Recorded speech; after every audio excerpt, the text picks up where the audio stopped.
Salve, queridos alunos, aqui é o professor Marcelo Sardinha, de Geografia. Estamos aqui para mais uma aula NET e hoje traremos para vocês aí algumas informações sobre aqueles conteúdos que envolvem as questões agrárias. Gostaria que você acompanhasse na tela do seu computador as informações que nós estaremos fazendo uma revisão e também aprofundando esses conteúdos. Para se pensar, então, em questões agrárias, é extremamente importante que nós entendamos que existem alguns fatores que vão envolver o processo de produção agropecuária. Entre eles, nós temos o uso da mão de obra, os insumos a serem utilizados nessa produção agrícola. Podemos também estar levantando a forma como nós estaremos praticando essa agricultura, o fim social dessa terra e o fim social dessa produção, os tipos climáticos, os tipos de solos, todos esses elementos são importantes para que nós possamos perceber e entender um pouco mais sobre a questão que envolve as questões agrárias. Ao longo da história, nós tivemos algumas revoluções agrícolas que eu acho importante eu estar pontuando para vocês. Então, eu quero mostrar elas para vocês. A primeira revolução agrícola, então, ela vai acontecer na pré-história, no momento onde o homem deixa de ser nômade e passa a ser sedentário. Isso acontece na região do Crescente Fértil, ali no norte da África, Oriente Médio, Sul e Sudeste Asiático, nas bacias do rio Nilo, rio Indo e Ganges, e também na bacia do rio Tigre e Eufrates. Então, é um momento em que, através de domesticação de animais e plantas, você deixa de ter um ser humano coletor, caçador e passa a cultivar a sua própria alimentação. Essa é a primeira revolução agrícola. A segunda revolução agrícola vai acontecer com a primeira revolução industrial no século XVIII, por volta de 1740, quando o campo, então, fica subjugado aos interesses do processo industrial.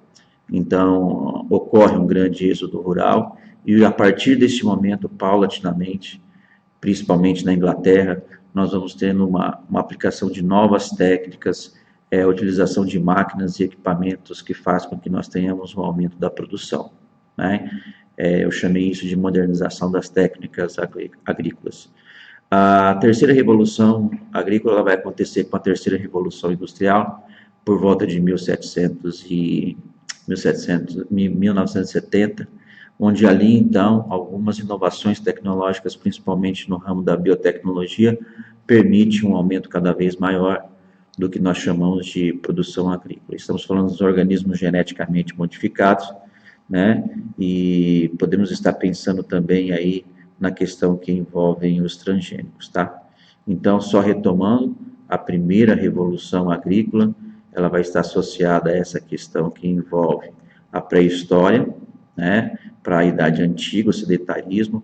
Temos a segunda revolução associada às questões que envolvem as inovações tecnológicas, principalmente no campo da implantação de máquinas, e a terceira revolução associada à questão dos transgênicos. Não esquecendo de que essa nova etapa do processo agrícola está intimamente ligado com o envolvimento do capital financeiro internacional, que disponibiliza verbas, dinheiro, recursos para aprofundamento, expansão e controle da produção agrícola a nível de mundo.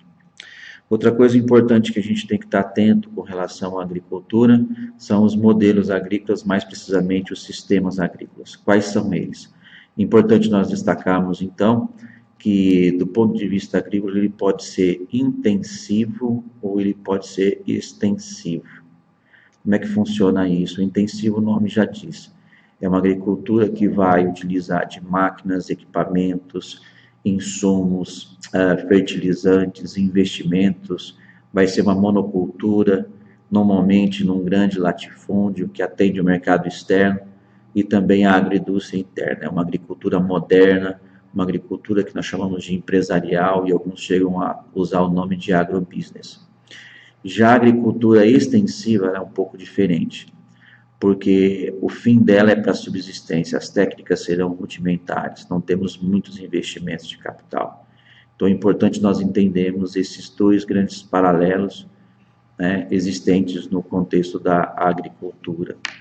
Com base nessa ideia do que seriam sistemas de produção intensiva e extensivo, nós temos as formas de agricultura. Como elas vão acontecer de fato, né? A agricultura ela vai acontecer de uma maneira bem interessante, na medida em que você analisa aqueles fatores de produção. Então, ele vai ser diferente em cada uma das regiões do globo.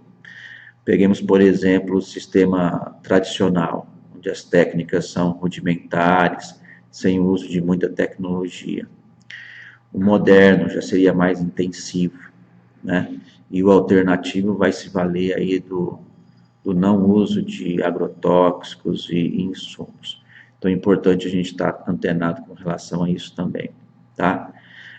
Entre alguns exemplos de agricultura, podemos citar aí, do ponto de vista extensivo, né? Podemos estar citando a agricultura itinerante, né? Ou de roça, também conhecida como subsistência, onde o ser humano vai fazer aquela plantação daquilo que é importante para ele, desmata, usa o solo até empobrecer e acaba indo para outra região. Isso é muito comum, inclusive, no Brasil.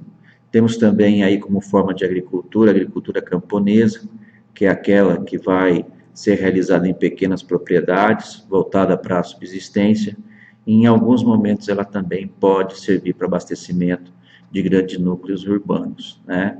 É importante a gente estar salientando que essa é uma forma de agricultura um pouco particular também. Do ponto de vista das formas de agricultura, temos a agricultura de jardinagem, que é praticada no sul e sudeste asiático, normalmente de arroz, é uma forma de agricultura que a gente chama de agricultura manual, né? Ela é muito comum acontecer ali na Índia, na China, onde, através dessa grande quantidade de mão de obra e sementes geneticamente modificadas, você tem um aumento da produção no Sudeste Asiático. Podemos citar também as plantations, que são grandes monoculturas em latifúndios, voltadas para exportação e que usa muita mão de obra. Aqui a gente tem um mix de agricultura intensiva e extensiva. Temos também os sistemas coletivistas, que são agriculturas realizadas em propriedades que você tem, vamos dizer assim, uma grande quantidade de famílias vivendo na mesma área. Isso é comum em Israel, nos moshavs, kibbutzim, foi comum na China, nas comunas populares, na União Soviética, os kolkhozes e sovkhozes se valeram desse processo, e no Brasil, normalmente, os assentamentos do MST têm essa perspectiva. Importante entendermos a agricultura capitalista, o agronegócio, né, ou agricultura empresarial, que vai se valer dessas produções em grande escala, usando muita. Agora nós vamos falar um pouquinho sobre a agricultura orgânica, que é aquela que não vai se valer dos usos de agrotóxicos e outros elementos, né?